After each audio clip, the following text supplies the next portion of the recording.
beranjak dari pengalaman hidup ya. Saya adalah anak tunggal. Tentunya bukan hal yang mudah dan hal yang enak sebagai anak tunggal gitu ya. Saya berdoa supaya saya punya adik, ya tapi kok saya nggak dapet gitu ya. Bapak saya bersaudara ada 9 ya, 1 di Sumatera, 8 di Jakarta.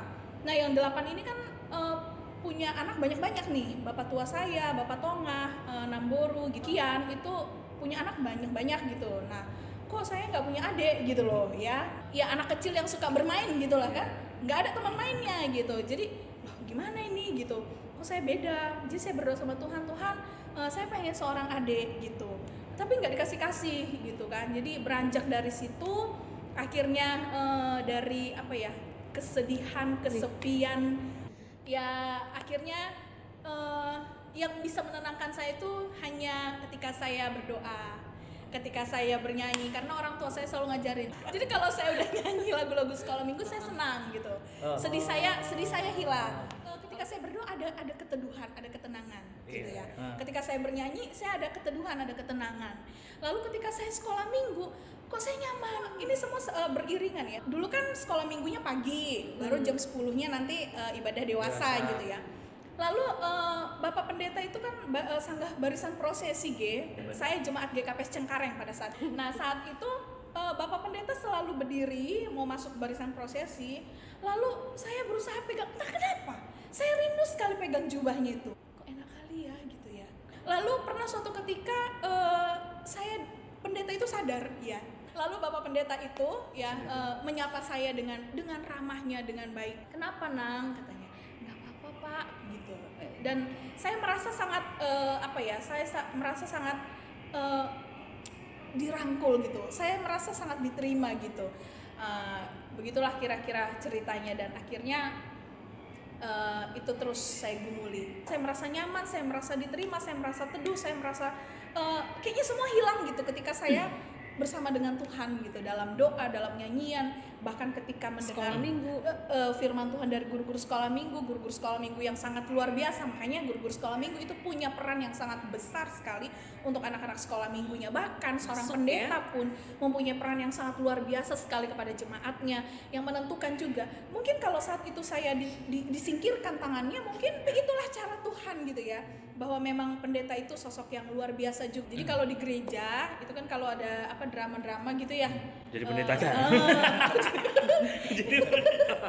Jadi saya ngasih korban. Jadi pendetanya. Nah di sekolah juga gitu, jadi pendetanya. Tapi menentukan dulu di sekolah kan juga guru agama ya. Nah jadi teman-teman, nggak cocok bu, si ini jadi pendeta gitu-gitulah kata teman. Karena di sekolah agak-agak gimana gitu ya. Tapi pada dasarnya anak baik sih.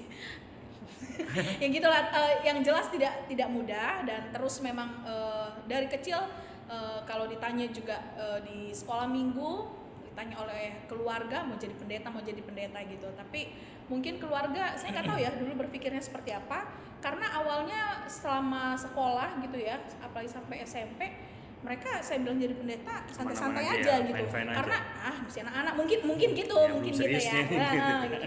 Tapi terus lah kayak mananya gitu. Jadi intinya banyak sekali tantangannya untuk tidak mendukung saya menjadi pendeta, bahkan dari orang tua saya ya. Apa kalimat mereka?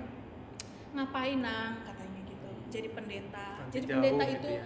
Susah loh, jauh-jauh nanti dari mama sama bapak gitu. Kembali lagi ke anak situ ya. Gitu.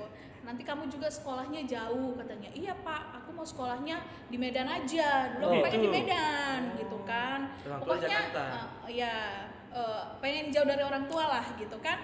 Pengen coba mandiri. Tapi orang tua bilang jangan, nggak boleh gitu. Pokoknya intinya mereka, kalau mama minta si jurusan hukum, kalau bapak akuntansi biar bisa nerusin usaha gitu. Dan saat itu dilemanya itu memang berat banget sih, mulai kelas 2 SMA itu ya, itu makin keras lah tantangannya itu, karena nggak boleh gitu, tidak boleh gitu. Tidak mudah loh jadi pendeta GKPS itu sih, mungkin lebih.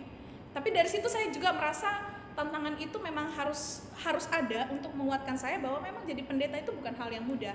Nanti kamu harus di Sumatera, di kampung, apa kamu bisa gitu. Sedangkan kamu bahasa Simalungun aja nggak bisa bahasa gitu juga kan. ya, berarti jodoh ya. masalah Terkendala bahasa juga. bahasa. Oke. Maselang boyau niku Kenapa nggak bisa aku? Aku naik tahu. sapi nesia mai tapi lah tahun barulah terkejut lah orang tua awak ya kan. Hahaha, anak awak bisa bahasa Simalungun gitu. Oh, jadi waktu itu pun yang jawabnya bahasa Simalungun gitu. Iya. Jadi mereka nggak tahu kalau Surprise aku ya. bisa Belajar-belajar. gitu supaya awak bisa nguping juga. Oh, Kalau ada yang persiapannya ngomong luar biasa bahasa sekali Simalungun, persiapannya berarti. Nah, gitulah akhirnya untuk tidak mengecewakan orang tua juga ya, saya sempat juga untuk ngambil ujian di salah satu universitas swasta dan itu pun deket dari rumah. Nggak boleh jauh-jauh ya. Bisa Diterima. makan siang ke rumah. Iya. Diterima dan masuk dan puji Tuhan dapatnya yang memang bebas uang pangkal apa Ngambil segala jurusan macam. apa dulu? Jurusan apa? Ekonomi akuntansi Oke. di universitas Iya, swasta iya, gitu. iya, Karena orang tua bilang kalau kamu mau kalau memang mau bener-bener mau akhirnya kamu nggak boleh jauh dari Jakarta. Oh. Harus SCT Jakarta. Loh, SCT Jakarta. Halo, gimana ini SCT Jakarta ya kan? Tapi akhirnya Emang kenapa sih Jakarta? ya saya kan Susah berat gitu ya. buat saya berat, buat saya ukuran saya ya karena saya tahu diri saya. Yaudah saya yang pengennya juga jauh kok disuruh SCT Jakarta, ya nggak bisa jauh juga. Oh iya, karena kan pengen gitu jauh dari juga, rumah tadi ya. ya kan dan semuanya lah. Akhirnya saya bilang saya tetap teologi apapun yang keluarga sampaikan, saya pengen tetap sekolah teologi, saya pengen jadi pendeta. Walaupun saya hari ini gagal, saya sudah mempersiapkan diri saya untuk gagal. Dan akan coba lagi gitu Saya ya. akan coba lagi tahun depan. Tapi orang tua bilang tidak boleh berhenti, tidak boleh nganggur. Makanya orang tua saya ya sudah, pokoknya masuk dulu. Jadi itu rupanya untuk membujuk saya. Ya, jadi udah masuklah dulu kau ini kan gitu. Nanti kan dilihatnya udah nyaman ya kan, dipengaruhilah sama keluarga gitu kan. Rupanya puji Tuhannya lulus. Dan di situ tantangan makin keras lagi. Karena Gitu. Ya keluarga besar juga memang tidak setuju gitu ya. Memang keluarga kami akrab sekali ya, sebulan sekali minimal itu pasti jumpa. Dan itu keluarga sampai ada yang bilang, kamu kalau nanti kamu jadi pendeta, kamu tinggalkan orang tuamu, tega sekali kamu ya. Ada yang bilang begitu sama saya gitu. Jadi mereka tidak tahu bagaimana pergumulan saya dan gejolak yang saya alami, yang banyak ada yang bilang maaf saja, tapi ini memang perlu sekali untuk mengubah mindset kita sebagai orang Batak pada umumnya kali ya, merasa bahwa kalau tidak ada anak laki-laki di suatu keluarga itu ada yang kurang begitu ya. Dan itu jadi beban pikiran juga dong. Itu jadi beban karena banyak keluarga yang entah perasaan saya saja atau bagaimana ya tapi saya merasa ya keluarga saya dilihat seperti itu begitu ya. Jadi saya walaupun saya anak perempuan, walaupun saya anak sendiri, saya bisa membuat orang tua saya bangga dengan kehadiran saya. Itu sih yang saya imani supaya orang tua saya pun tidak malu punya anak seperti saya.